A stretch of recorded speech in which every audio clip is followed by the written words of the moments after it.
Anda masih di Sapa Indonesia Pagi, Saudara. Satreskrim Polres Sukabumi menaikkan status kasus anak yang meninggal dunia diduga dianiaya ibu tiri naik ke tahap penyidikan.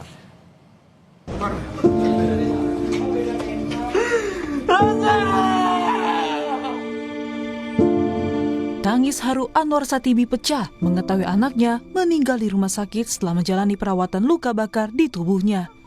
Korban yang berusia 13 tahun diduga dianiaya sebelum akhirnya meninggal dunia. Dalam pengusutan yang dilakukan, polisi menilai ada unsur tindak pidana kekerasan yang menimpa korban berdasarkan alat bukti yang ditemukan. Polisi fokus pada penguatan pembuktian dengan pendekatan scientific crime investigation atau investigasi kejahatan secara ilmiah untuk mengungkap sebab kematian korban. 16 saksi telah diperiksa oleh polisi, termasuk ayah kandung dan ibu tiri korban.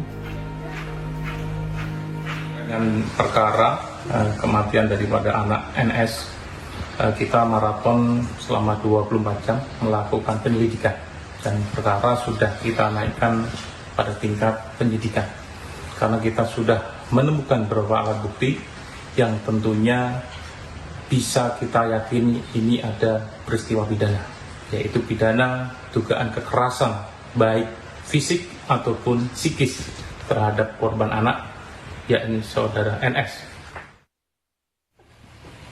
Sebelumnya saat di rumah sakit, korban menyebut mengalami penyiksaan ibu tirinya. Anwar Satibi pun meminta otopsi terhadap anaknya untuk mengetahui penyebab utama kematian. Saya kaget melihat kondisi anak saya yang kulitnya pada melepuh. Saya tanya, "Ma, kenapa ini kulitnya siranya seperti ini?" Gitu. Dia jawab, "Ini kan sakit panas ya, jadi pada melepuh." Ditanya lah ini anak, gitu ditanya.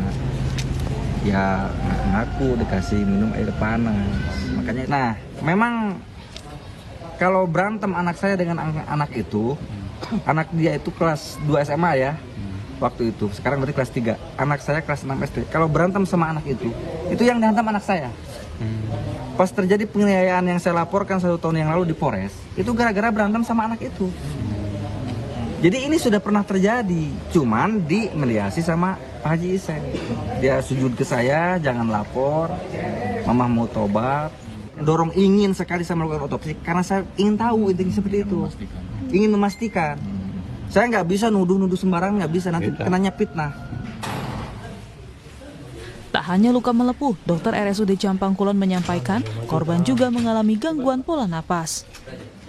Justru kami menemukan kegawat daruratannya adalah gangguan di pola napas. Tetapi apakah gangguan pola napas ini disebabkan oleh luka-luka yang dialami pasien, tidak bisa langsung kita simpulkan. Jadi mungkin ada kondisi penyakit lain yang bisa menyebabkan kondisi napas pasien mengalami pola napas yang tidak adekuat atau tidak baik seperti itu. Jadi tindakan yang kami lakukan adalah penanganan untuk memberikan jalan napas yang terbaik. Jadi apakah ini suatu kondisi akibat meminum air panas belum bisa kita pastikan.